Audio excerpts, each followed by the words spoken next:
So I'm doing the Oxendine genealogy, but I'm really going to stick to about 3 or 4 people to focus on during my talk.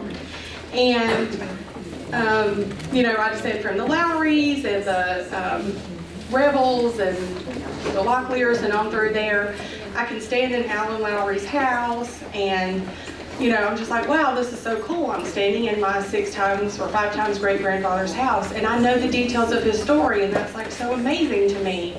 But I don't get that like, oh my God feeling. Do any of y'all have that like, this is like good stuff? Like, you get it. We do the same thing. Okay, so John Oxendine, I kind of stumbled into him, and for whatever reason, we are laser focused on one another, and I was thinking about that the other night, and I think I had an epiphany that, like, you know, maybe they're up in heaven together and they're, you know, inspiring us to research them and really call to light all of the wonderful things they did. And John Oxendine might be telling Alan Lowry, hey man, you already get enough limelight, like some other people shine. We all have great stories. That's how I think of ancestry. But really, my jumping off point for my genealogy was my mother's story. And she, you know, I shared with you that her mother passed very early in life, and her father raised them, and, you know, this was during the 40s and up into the early 50s, and they were farmers, and for whatever reason, you know, I think we're all just born with this interest in genealogy. There are lots of us out there that could really, you know, they care, but it's not like their thing, right? And so, and for me, my mom used to always take me to Harper's Ferry Cemetery, and she would point to everybody and she would say, this is Ruthie Jane. You've got white legs just like Ruthie Jane. Such and such. She was mean as a snake. You know, and you get this intimate knowledge. I love my daddy. You know, my daddy was this. And I would stand in front of these graves and get this oral history, and you know, I have a very vivid imagination, and I could see these people. And there's something about being in the place where our stories happen, standing on our ground, the blood that's within us, that is really like making a lot of connections. And we have a powerful landscape, and I think that that lends to this story, right? So I credit her for kind of starting that, the way she told those stories. And of course, you know, I can remember I was, 22 when my mom died, and standing there next to where she was buried, and then all of a sudden I was like, oh my God, and this is how it continues. There's Mama, and there's her parents, and here are her grandparents, and one day I'll be here. So now I've taken my daughter there her entire life, and now I'll probably see my granddaughter Kinley. I take her there, and I say, this is Earl Jane. You carry her middle name. She was phenomenal. And we stand there and we look, and that's, you know, a really powerful thing. But that's kind of how that all got started with me. Her great, I'm probably telling a bunch of stuff, and my aunt would get so upset, my Aunt Emma, when I talk about this. She would say, Lord, if you don't stop digging up dead people, let them people rest and leave that mess alone. And I was like, ooh, I'm getting on something. I'm touching on something that's uncomfortable. There you go. And, you know, then she would call me when I was out in Oklahoma, and she would say, what are you up to? And I was like, oh, I was just working on my genealogy. And she was like, oh, you're digging up dead people again. That was kind of funny. So my granddad raised all of those kids, and my mom, you know, of course that carried forward to me and who she was as a parent, and she was a single mom and definitely embodied both roles. She was a superpower of a woman. And there were some tough, edgy kind of moments, and I was kind of like, where did this come from? I grew up in Charlotte. It was a little bit different than maybe my white friends of how they were disciplined or how they talked to, or even how I carried myself. And I tease Brittany, because Brittany Brooks that works with us, she's a nonverbal communicator. I am the queen of nonverbal. Head nods, eye winks, nose flares, lip lit person. You know, and my friends used to be like, what does that mean? Now, Brittany could nod her head at me like she's getting ready to go. Look, she's got her stuff. She's about to be out. We had nod at the end of the day. Have a good day. Good evening. And I would just like do that to my friends, and they were just like, what are you doing? Tourette's or something. I'm like, or, you know, like my mom would say phrases of things like, God damn, you're murdering me to death. Leave me alone. And my friends would be like, oh my God, you're killing your mother. Get on her nerves. It's like the key, what's this Key and Peele, how they translate to one another. What he's really saying is your insurance is going to be much cheaper if you go. You know, and it was a little different in those ways. But she didn't, you know, my mom kind of raised me with, you know, there's some things she talked about and there's some things she didn't talk about. And a lot of the painful things or the things that grown people needed to know about and children didn't, she kept private. But I was very nosy and I would plunder through things and try to find stuff out. And I would get in trouble for it. But what she would say was that her father was really badly abused. And that was kind of like, I call that his scarlet letter. And, you know, and he was abused by his grandmother. And it was really bad. I mean, she did some bad, mean-spirited things to him. And I've always wondered, like, but my mom adored him. That was her one parent. You know, she talked about when she was sick, he would carry her in his arms from over here at 74 before the overhead bridge and walk the train tracks to Lumberton for her to see a doctor and take his last penny to do so. And talk to her and sing to her and just, you know, treat her just like she was the most special thing in the world among 7 kids. You know, they were all like that. And I'm like, that's a powerful man. He was kind of, you know, small and frail, and to carry this child from Lumberton. And she'd say anytime, you know, she'd walk a little bit, he'd say, baby, you tired? Do you want to walk? And I mean, you want me to carry you? And he would carry her. And for such a gentle, caring soul and a man to step up to the plate and take care of his kids and to have suffered that abuse, I just wanted to know why, because of her, you know. And so the story started with Christian. And what I had always been told was that Christian Oxendine was the woman who had abused my grandfather. And so I would ask my family, tell me more about Christian. Like, why do we know about all these people and all these cemeteries, and you can recite everything, but nobody knows about Christian? And then I kind of thought, well, maybe it was because she was so abusive, that, you know, they had just kind of purged her from memory. But we didn't do that, because then you still got to talk about them, you know, good or bad. And it was just weird. And then I really got down on it when I was in my 30s, and I asked my Clary, who then was in her 80s, and I said, she's the eldest, I said, what happened to Christian? Like, tell me what happened. She said, Lord, she used to live over there across the field. This is in Saddle Tree. She's buried down there in Christian Oxendine Cemetery. So I was like, finally, awesome. So my then husband, he was handy at times. We went out there. And I said, I'm gonna need for you to walk this side of this cemetery till you find Christian. I was sitting here in the air conditioning till you find him. And motion for me to get out of the car. I did that. Well, that was the second. No. That's called direction.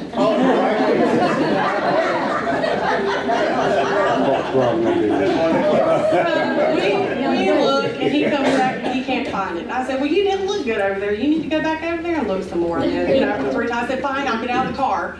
So we walked and we looked and we couldn't find anything. So I go back to Aunt Clary's and we're sweating. You know, this is during homecoming time. And I said, well, we couldn't find Christian. And she said, you know what? We ain't never been able to find her neither.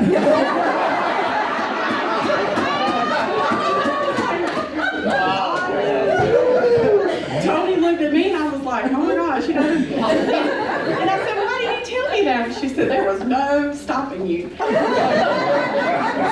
how many times have we told you? We don't know. Okay, we're having some fun adventure. So I said, I'll follow a different route then. Thank you, Aunt Clary. And Aunt Clary's family is here.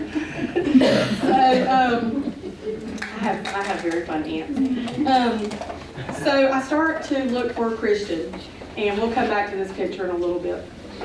And so this is kind of who I am, and I'll come back to this in a second. And Miss Rebecca and I are connected, so I was trying to make our connections early on when I started working here. So that's the quick and dirty. So I actually should have made this my last slide. But so where it all started for me is I start Googling Christian Oxendine and going through these people, and then I get all the way back to 1693 to John Oxendine. And I'm kind of questioning, well, where did this, John Oxendine come from, and, who is he, and why is he in Virginia, and this kind of thing. And so I don't have any information, I don't have any connection, I'm just reading John Oxendine for who he is. And so what I learned was that John Oxendine was born in 1693. To an unknown mother and father in Northumberland, Virginia. I think I figured out who his parents are. I think the mother's name was Maria, who was indentured in the household he lived in, and I think his father's name was John Figaro, who signed an indentured servant contract from London, who was an orphan child, whose father was also John, and he's buried in London. And they lived in Northumberland, Virginia, which is present-day Heathsville, Virginia, and this is in the northern neck of Virginia. Buck pointed that out yesterday in his slide. So what really grasped me, and this was my first time hearing about this, was that John was an indentured servant. And I did not know what an indentured servant was. This was about, I guess when I ran into this was over 10 years ago. And so I continued reading and learned more about what indenturement meant for people that signed a contract and were indentured, and I'll explain that here in a little bit. And then what people who fell under the bastard law of indenturement meant, and also about native slavery in Virginia, which is very interesting. So the bastard law, which is what John fell under, and that's what it's called, meant that any child born out of wedlock to a father that was either Indian, black, or mulatto was indentured from birth until 30 years of age. Okay, so of course, as Buck talked about yesterday, when people get together, and as Barbara and this lady up here is talking about needles, when people get together, they make new people, right? And I think it's important to think about that you had free African English people who signed contracts. You had, of course, lots of English people who signed indentured contracts. And then you had Indians that sometimes agreed to be indentured to learn a trade in New World trade, and a lot of that was associated with tobacco. Or you had people that were kidnapped into indenturement. And if you're working shoulder to shoulder, as much as the English try to get away from the class system and have this sense of equality and this egalitarian system, they just brought their class system with them, right? You know what you know, and you go with what you go with. And so it didn't matter if you were Indian and white and black. If you were indentured, you were the same stock. You were along the same lot.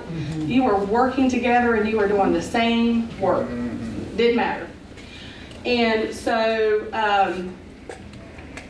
this law was to punish, right? Because we're looking at very purist Christian values, but also the political part, because England is looking at this new world and the Virginia Trading Company and saying, how are you keeping these kind of low-class people, for lack of better words, in check, and what are the contours of their existence there, and how are they being punished for infractions? And so women really bore the brunt of it. And so they received 30 lashes in the public square for every year that their child was indentured for their sin. And they wrote it down because they took copious notes and records, just like in England, about what was happening. So when they held court so many times a year, all the women that had bastard children had to come to court. Yep. And they assigned your child to a landowner or a plantation fella or whatever. They took the child from you. You didn't have the choice of how you raised the child. They took the child and they indentured it to whoever would say they would take this child. And that child was put before a court, and that child was sometimes naked, just like on a slave block, and they were to determine what this child probably would be good work for. Field work was tobacco or farming. Yeah, but Or they call housework. that taking care of their citizens. Taking care of their citizens, but also it's like social, it was a form of social services back then to deal with like a surplus population. Now, okay, so we have that, right? So people are being assigned by the courts in households. So you've got wealthy landowners who are signing contracts for people to come over from Virginia, or come to Virginia with the Virginia Trading Company. Okay, the ratio of survival was if you had 10 people to sign contract, about 6 of them are going to die on the ship. These weren't like chattel slaves where they were, you know, kept in the bowels of the ship, but they were not by any means cushy circumstances that they came over in. So you had 4 surviving people. One's going to be almost dead as soon as they get off the ship. One is going to be soon to be dead. One's going to be half dead, and you're going to have 1 viable person. So those 3 that are 1 foot in the grave are immediately getting put to work, and then typically they would die. Or you had people that would abuse these people and kill them if they were even, especially women. It was horrific for women. So you had 1 viable surviving person. Now, if you signed a contract with the Virginia Trading Company, if you could last your 5 years or your 10 years, depending on if you were male or female, and you could navigate the system, then you got a barrel of seeds, you got a suit of clothes, and you got land, and you were on your own. You made it. You did it. That was your price that you had to pay for freedom and prosperity, right? You weren't locked into this class system or this caste system. So that's that form of indenturement. So then you have this form of indenturement. So African slaves are not necessarily, they're just starting to come in vogue, I'll use that term for lack of better words, in the late 1600s, around the 1630s, when this starts taking off as this form of indenturement. Slaves were expensive. Indentures were expensive, because if that person didn't live, you still had to pay the Virginia Trading Company for your person. That's a lot of money. But if Mary and Indian John can have a child, and that child is indentured for 30 years of life, and they're free to me, and they can work on the farm or tobacco or do whatever, well, that's pretty convenient, don't you think? It doesn't take a genius to figure that out. So this becomes a system, right? So we talk a little bit about the memory, or we've talked for the past couple of days about some of the memory of Native people and where we came from and what our origins are. So for the household that that John was in, to Ann and Joseph Holt, when Joseph Holt dies and Ann doesn't have his income anymore, he was an estate appraiser, you start seeing a lot of children being born to Ann Holt. And John Oxendine is one example that Ann Holt leased out. He was a cooper. He worked on the docks of the Rappahannock and the Potomac. So Ann Holt collected John Figaro's wages. He's free money. And she had him for 30 years of his entire life. And you see these other children that she's leasing out, and she's making money. And Indian John is on the record as saying that he has fathered these children because they had to go to court. Well, Indian John's not necessarily going to get in trouble for it. Heathsville, or Northumberland, sits right on top of the Wicomico village. There were about 20 Wicomico people still living in Heathsville when it was settled in 1630s. And those are the same people that Ann Holt is kind of in concert with. And you see Indian John or Indian Ben or these other men kind of being charged with having children in Ann Holt's house.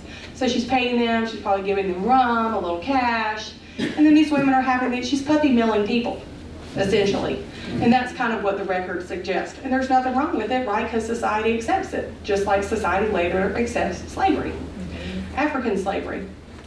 So there's a whole group of people that are born indentured, that are Native people, that are part Indian, but it really didn't matter who or what they were born for a labor force. I think Heather called purple people eaters earlier. As long as a purple people eater could pick tobacco and work a farm, It didn't matter what you were. And people weren't really concerned about the future or the well-being of Native peoples anyways. So there's a population, and I think, you know, from my research and kind of how I'm gleaning between the lines, you know, John was born as a battery. He was a labor force. He was not born to be a human being. He was not necessarily born to have any rights. The life expectancy was 42 years of age. He was doing a difficult labor. So who knows if he would have even survived in the future. And Holt got his wages as a cooper, which was one of the most highly prized jobs in Virginia. So John turns 30 years of age, and he was ready to be freed. And I want to say, you have to think about in Virginia, you've got all these people on contract, you've got new African slaves coming in, you've got people that are born in indenturement. So there's a term to slavery, there's a term to chattel when that would be over. And so everybody, surely the vernacular had to be to talk about freedom. When I get free, when my day comes, I'm going to be such and such. Because you see that through people that are on traditional contracts. And then you kind of see in the early 1700s, a Virginia trading company is starting to go under because the people that were formerly on contract are the white people that are in power now. And they don't really like seeing other people come in or their relatives having to go through what they did. So they put it into the system because they populated it. But they found another answer to the means, and so that piece of it is okay. But freedom was always entitled to these people, or at least it gave them a glimmer of hope. The same way that we look at religion with African slavery.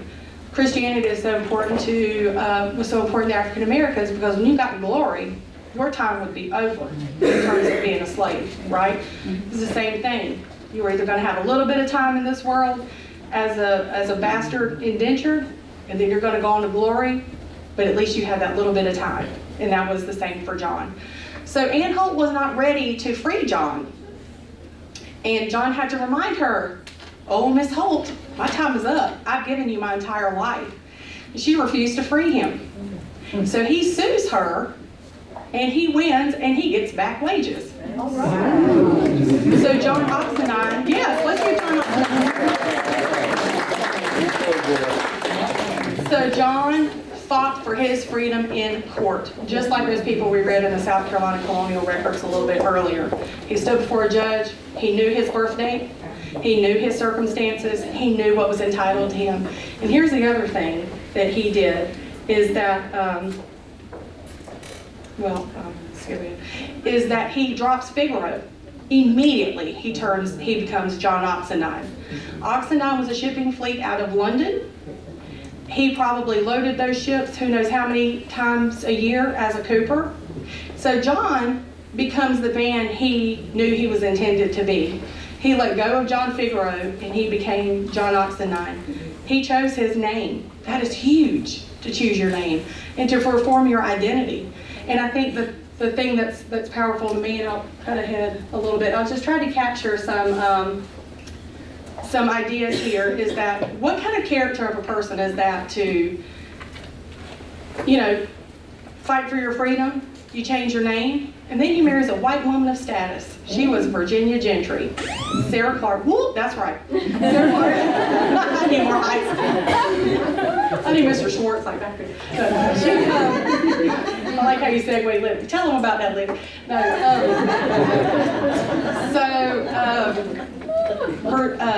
Sarah Clark's grandfather and great-grandfather had fought with Cromwell. They disagreed with how he treated the Irish, and her grandfather came over to Virginia to escape Cromwell. The other one stayed. Can't think of his last name right now, but he gets a part of the estate on a castle property in Kilkenny, Ireland, so he made out okay. So John sued for his freedom. He won. He marries a white woman of status. They become, you know, exceptional people of the community. They have 4 children. I'll go back. Benjamin, Jenny, Clark, and John Jr. Okay? They have those children in Virginia, and they are baptized in St. Stephen's Parish in Northumberland, Virginia. Those records still survive today. Heathsville has phenomenal archives. It's a very small community. It's a tidewater community. The landscape really resembles Robeson County, and it's very insular. The great thing about Heathsville is that because it's so marshy there and it's so swampy, just like it is here, Sherman kept going through Richmond and didn't go over to the northern neck to burn records. So they actually have records that go back to the 1600s, which is amazing for the South because Sherman did a number on our historic records. So then when interracial marriage is outlawed in Virginia and land grants open, which is the other big thing, especially if you were a tobacco farmer, which most of these people were, and also we've talked about these reasons why people were coming down to North Carolina to the frontier from Virginia for their own freedom. They came here, and his land was where Harper's Ferry was, and it was just prior to the Lowry acquiring that land. So right around the cemetery, straddling each side of the river, where the church is, and a little beyond around there. He has 2 more children, Charles and Cudworth. And Charles is our progenitor, I can never say that word, that's it, of us here. And then Cudworth goes on and he intermarries in with the Delawares, and we'll talk about that. I'm sorry, his grandson does. So which comes first, the Oxendine or the Bowers? For the land? Oxendine. Oxendines. Mm-hmm. The Oxendine started the ferry, Yeah, and they sold it to James Lowry. yes. Mm-hmm. Because there was too many people coming in and they wanted to move farther south to get away from the immigrants. That's right. Okay. Well, then they keep moving south, because then you see that John, They kept trying to get away from them, but they kept coming. yes. So you see John ends up moving. When he sells the land, he ends up going down into Marion District, somewhere in and around, probably around present-day Marion. And then John Jr. goes on into to Charleston, and I'll talk a little bit more about him.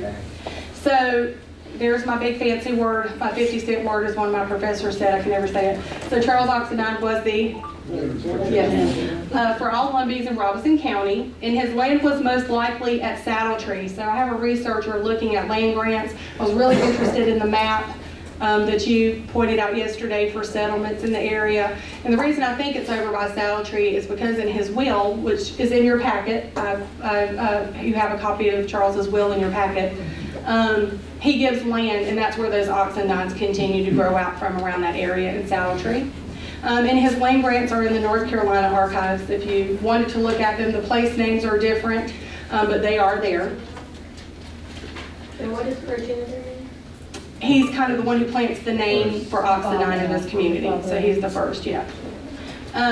So Charles, I put Charles Oxendine's wife and children. So I noticed in Melinda's book that Melinda has Anne in there, and I've seen an Anne referenced a couple of times, but I haven't found any concrete. So if any of you have any other information that solidifies an Anne, I think Charles's son Charles was married to a Margaret. Sometimes they get confused as one group. Margaret Ann. Well, we'll talk about cycling through names, which drives me crazy. These are the children. So Benjamin, and then there's John Jr. Now, what I like to do when I look at these records is try to glean like any kind of personality traits from them. So we can see a lot in John Oxendine, just this zeal for life, this sense of self, this go-getter attitude. He comes down here, he brings his family, he becomes a wealthy landowner. That's pretty phenomenal for somebody who comes from absolutely nothing. Like those native indentured servants were nobody. They were nothing on the caste system. And so for him to do that is pretty phenomenal. So then you see John Jr., who goes down into Charleston, and he becomes a wealthy plantation owner. And then he owns slaves. He's actually Mount Pleasant. And if you look at the historic map in the library, there's an Oxendine Creek that shows probably where his place was along there. So he's kind of a bit of a loan shark. And I put that in quotes because, you know, that's kind of reading between the lines. He's loaning money at high interest rates. He gets slapped on the hand for that. You can totally tell that he and the judge are in cahoots with one another, and their court meetings are nothing more than formalities.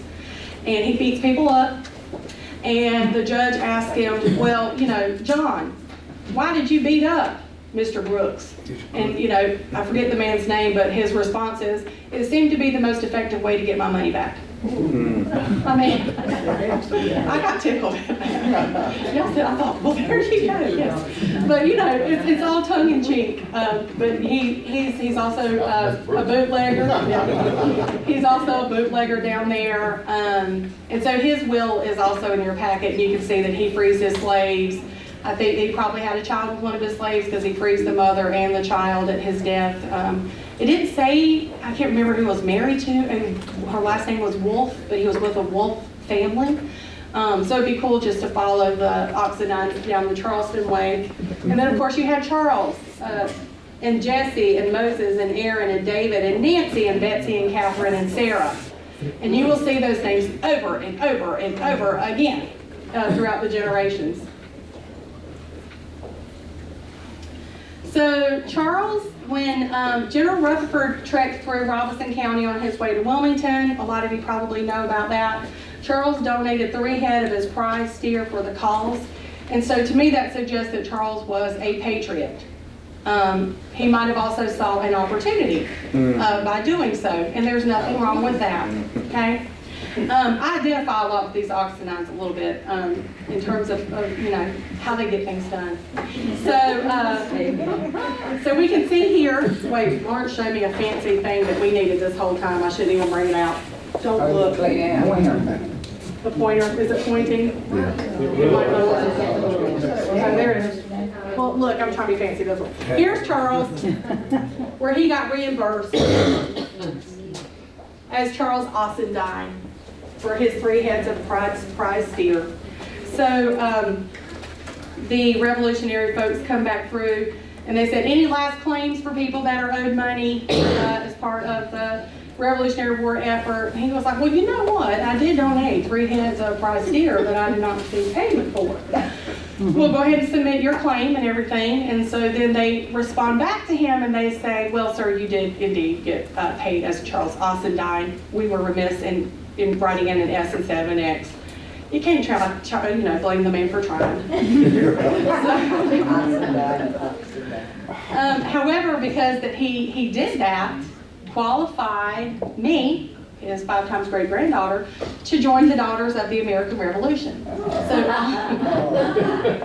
So there you go. I don't knock your hustle, Charles Oxendine. So the great thing about being a member of the Daughters of the American Revolution is that all of this research that went into this process is now part of the National Archive, which is where all of the DAR records are kept. That was intentional, kind of like what Heather is doing, because that way we can have our native record in another formalized place for future reference and future resources that lives at a national level versus just a state level. And I also get to go to those hoity-toity meetings and tout my Indian heritage. Which I love. It's like Girl Scouts for adults. But you know, don't put your head up, it'll rain in your nose. You have to remind me that when I show up for my meetings with my kids and my signals. But it's fun, you know. I mean, you know, I always find it so interesting, like when I grew up in Charlotte, to think, you know, like I would see my friends doing stuff and I was like, well, that's not for me. Like, that's not, like, we don't do stuff like that, you know. And so I look at stuff like that, and when that came, and I don't even know why that dawned on me, but I was like, well, I'm doing it now. My uncle told me that I would have the ability to do that, but I don't remember. The Brooks and the Locklear. So William Locklear and John Brooks was in the Revolutionary War. Yes. So they could be in the Lowry, William Lowry. I'm a DAR. You're a DAR with William? No, I am a DAR member. For Bell? Bell, yeah. An Indian Bell? Yeah. Well, There's okay. more than, there must be more. Because Yeah, but there's only like 4 or 5. There's not many that were eligible for DAR. So we'll talk about that. But William Lowry needs to be inducted, and so does, is it John Brooks? That was a Revolutionary War patriot. He needs to be inducted. And so there's the DAR, there's the Children of the American Revolution, and then there's the Sons of the American Revolution. And it also comes with money to do grants and education and stuff like that. So, yes, they do. Yes. In fact, we have a backpack project with the Children of the American Revolution. So now we Okay. She said there's a lot. That's right. That's right. So we talked a little bit about, okay, bear with me, y'all. So we talked a little bit about, or Melinda mentioned about Charles skirting the color line. And we see a lot of people doing that because what was important to Charles was that he could vote. So Charles would say, depending on who was at the poll when it was time to vote, I am a free person of color, I shouldn't have to pay the poll tax. Or if the poll tax changed, I'm a white person, I shouldn't have to pay the poll tax. Or I'm allowed to do this, or I should be allowed to vote. You can't exclude me because I'm a white man and I'm entitled to vote. Well, the important thing is that they knew the power of the vote and they were politically active. For me, that goes back to his father and his mother, who realized the power of having a political voice, especially for John growing up in a system where he would not have had the power of a vote. Can you imagine what it would have been like to be living at the time of the American Revolution and hearing the voice of George Washington talking about freedom and equality in this new nation, and you're exercising your right to vote? I would have straddled the line too. I'm going to cast my vote. I want to be in a political party. I want to have a voice. So that's what he was doing, and he would also do that around Texas. Okay, so then, we can also see this in Cudworth's children who were down in Georgetown. So Cudworth, who was the youngest, I don't think I keep hitting up against this and turning it down. So Cudworth moves down to Georgetown as his father and his brother had moved down into the Marion district. And he was signing petitions that were being circulated for human rights of people, better treatment of people of color, better treatment of Indians. And Georgetown was a refuge for Shawnees, for Delawares, for Uchis, Chickasaws were hiding out in Georgetown, South Carolina to seek refuge. And so there were petitions going around saying, we need to improve on how we treat people. And you can see Cudworth signing those documents. That's a voice. That means that my voice matters. These were not disenfranchised people. They had power, and they believed in what they could fight for. The other interesting thing is that these people are marrying into, so just to kind of assert Native identity, they're marrying other Native people. And so I think that's very interesting that you can see this familiarity of Native people. And so Cudworth's son, Archibald, marries a Native woman, Patsy Shoemake, and then they marry in with the Delawares. So, is that my only reference of Archibald? Okay, so I'll talk about Archibald real quick. Archibald fights with Francis Marion. So this is Cudworth's son. He fights with Francis Marion. We know all about how Marion's men fought and all of that, the swamp fox. He fights with him to the very end, and then he and some of his family take off and go to Tennessee, and they are asserting Indian preference and Indian identity in Tennessee. And then they continue moving up into Missouri, where new Native settlements are coming in, especially with the Delawares who have moved down into Missouri. So Archibald's son marries a lady named McKenzie, who was William Anderson, who signed the treaty that signed away Philadelphia with the Delawares. He marries her and then solidifies them with the Delaware family. Archibald, it becomes a Baptist preacher. And he goes on the circuit, and I think he had a church in this small town. I called up there and tried to get some of his records they were researching. And he frees his slaves, and his son gets infuriated, and he says, I'm not going to carry the same last name as slaves. The reason he gave them the last name is so that they could be full people. They could have a last name. And so he changes the name to Oxendines. So that's why the Oxendines are in with the Delawares, or there's Delaware Oxendines, because he's an ex-Oxendine. So he's an Oxendine. So many of you heard of Jim Thorpe, and his best friend was Albert Oxendine at Carlisle Indian School. That's his family. Archibald goes on to be the longest surviving Revolutionary War veteran out of all of them. He lives to be 112 years old. Wow. He maintains his health until the very end, and it's in his last days where he becomes feeble. His daughter attends, and his children attend his funeral, and I think his eldest daughter was almost 80. And that's also Janet Roll's family. Wow. Can I tell our love stories real quick? Okay. Jana Roth, real quick, is a phenomenal Indian educator from Oklahoma. And if in your field, you know, there's always the rock stars in your field. So for me in education, in the museum world, I just marveled at Jana Roth. Everybody knew Jana Roth in Oklahoma and how great she was with working with Indian Ed. So she was and still is, a governor's appointee for the Oklahoma Advisory Council on Indian Education. And I was an appointee by the museum. I just sat, I filled in a slot. So I'm in the throes of my Oxendine research, and she tells me before our meeting, and I was like, oh God, there's Jana Roth. That's so cool, I get to hang out with her today. So she's like, yeah, my mom's been doing a little bit of, my stepmom's been doing a little bit of genealogy research for me. And I was like, well, that's cool. You know, I was thinking I'm doing my own Oxendine thing, but I didn't wear her out with that. So we sit down next to each other at the table, and then she slips me a note on one of these long, boring meetings across this long meeting table with all these important people, and just like, have you ever heard of John Oxendine? And I looked at her and was like, oh my God, why would you do this to me at this meeting? I just have discovered John Oxendine. So she was telling me, and that's how we made a connection between the Delawares. We shared our research. And it just goes to show, like, you know, these Indian communities are coming together with familiar people. And so they're the Oxendines. And then there's also the Secondines that are with the Osage. And the Secondines have connections to the Delawares that are up around Bartlesville. So it continues to grow. So the Oxendines not only have strong native roots, right, with Lumbee, but also with Delawares and even perhaps with Osage. Indian country small. Indian country small. There you go. And the Oxendines made it smaller. And they're, like I said, continuing to assert Indian preference. And then you have Charles's will in your, and I just typed this up, so please forgive me if there's a typo, but you have his will in your packet. I have a larger copy. The North Carolina Archives has it. I think I might, let me go back. Okay. I have a picture of myself with my granddaughter where we went to the North Carolina Archives, and if you ask them to pull it, it takes them all of 5 minutes to pull it out, and you can see it in person. The cool thing for me is I shared with you about my granddad, and you know, my mom asserting all we've ever been are poor Indian farmers, and so there's no material, anything of any of my grandparents. I really didn't know my dad's family. I've never touched a tangible thing of my grandparents.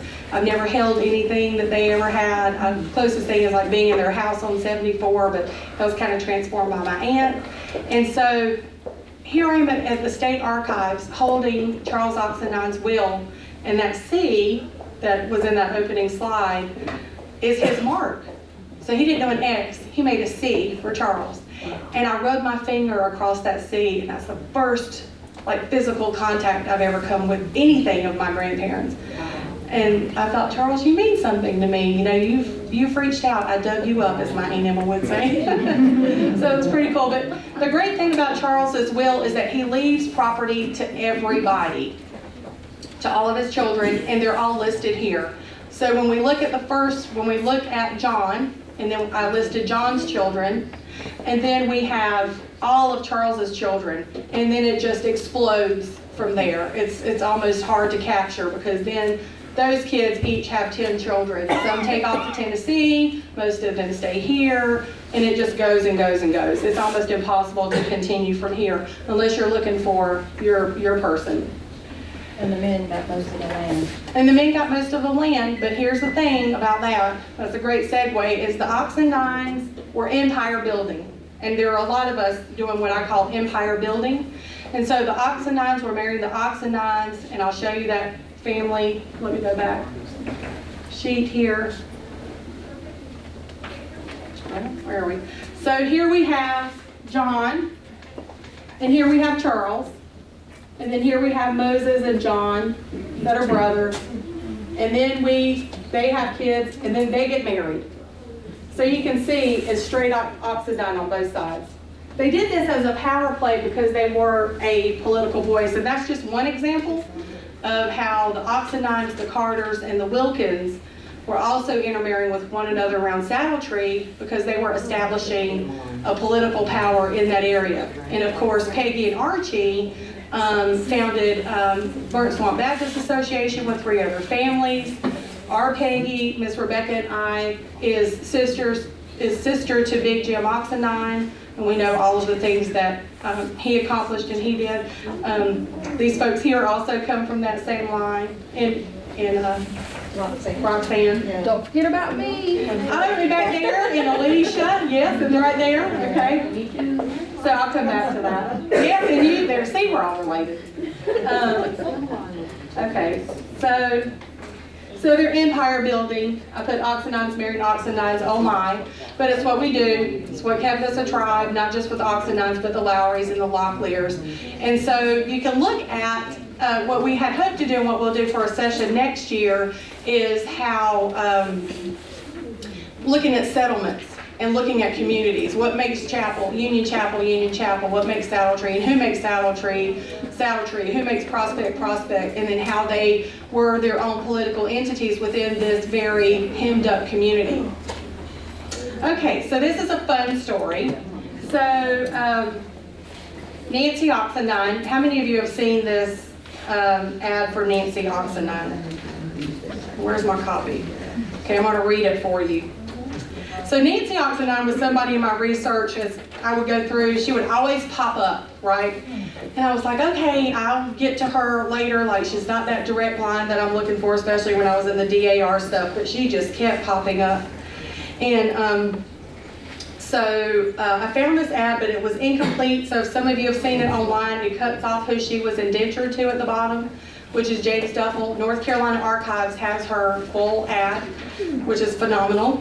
So finally I circled around to Nancy, and it says a $10 reward will be paid for any person who will deliver the subscriber in Georgetown a musty servant woman named Nancy Oxendine.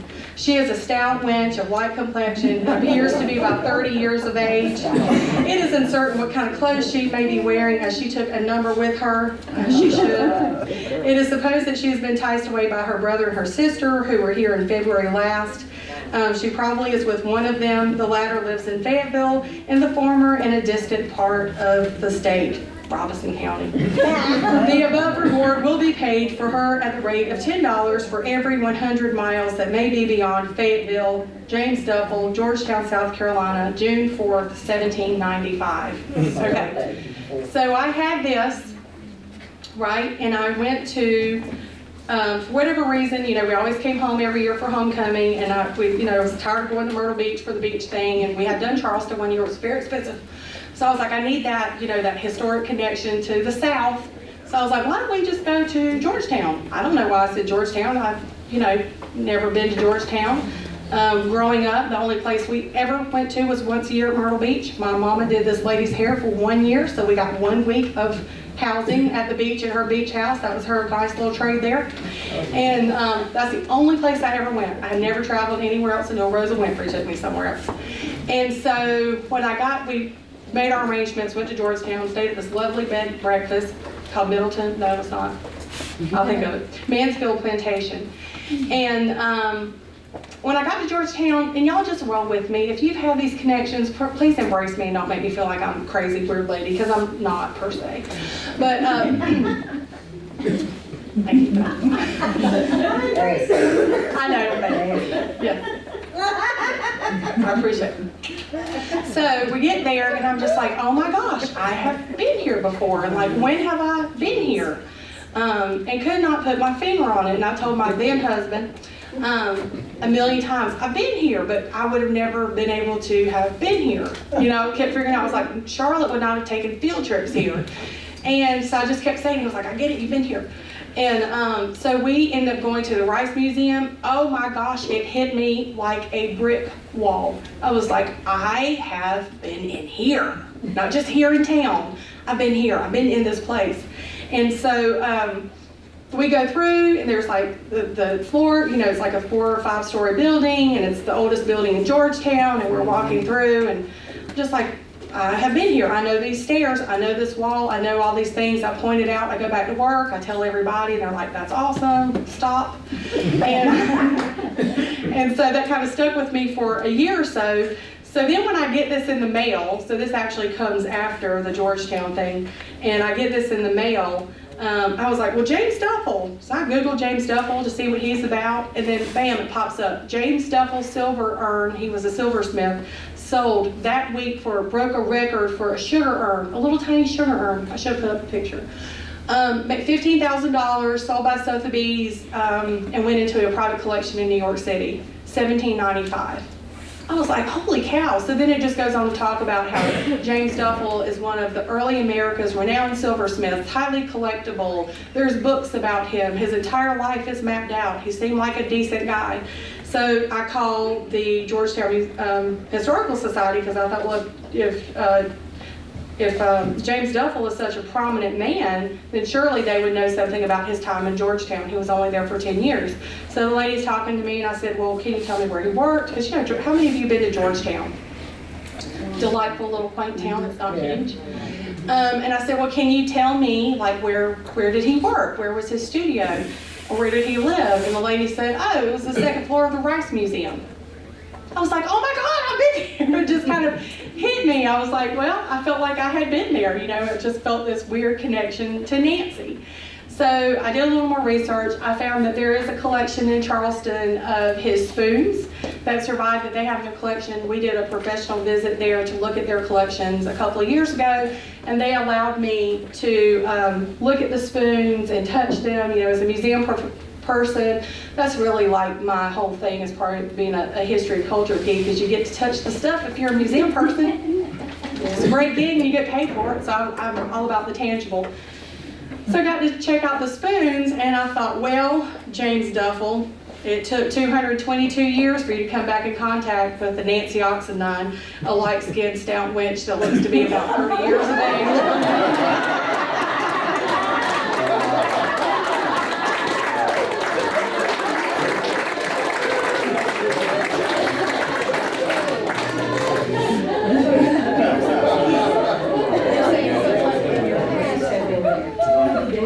Yeah, some of them have, but by virtue of my blood and my DNA in James Duffel's hand and making those spoons, we come back together for that moment. Was that a misprint, or why would they spell the Oxendine with the I-N? It was just, you know, different spelling for back then. And I don't know why Nancy was indentured to him. Yeah, you know, you see different spellings, specifically in the colonial period. She was either down there with Cudworth and did something wrong and got indentured to pay for a crime. She could have been paying off her dad's debt for something. She could have been paying off Cudworth's debt. Women got indentured for lots of different reasons. She could have been apprenticing with him to learn the trade of silversmithing. We don't know, so I need to dig more on the colonial records. Something has or should exist if it wasn't burned by Sherman, because they have to keep a record of how she was assigned to James. Put that ad in the paper, it was more than that. Yeah, it was More than what you said. more than, yeah, because they did make an investment into those people that were assigned. So, Now I say they must have had a relationship. if she was indentured to him, If you put that ad in the paper for her. well, you know, she would have been a contract, so he probably was trying to get labor out of her. Not that kind of labor. Where's Barbara? I gotta watch all three of y'all now. So if you had someone for indenture, like there were, especially during that time frame, you were responsible for them in their contract. So the courts, you still would have had to go to court and say, this person has fulfilled their indenture, these were the outcomes of their service. They are free to go, because by law, Nancy was not a free person. And because she was indentured to James. She never fulfilled her contract. She came back here to Robeson County. She only shows up on the census one more time. Sometimes people confuse Nancy and Betsy together, but you can clearly see that in the will, he says Nancy and Betsy. They're two different people. I think when she's in the next census, she's about 80 or 90 years old. And her and Betsy are living together, and it doesn't look like she had any children, but there are other like really young kids living with them. And let me get through this. So I want to wrap it up by saying, you know, the Oxendine family line is huge. And these are just a couple of the early folks, just to kind of give some insight into who we are as Oxendine.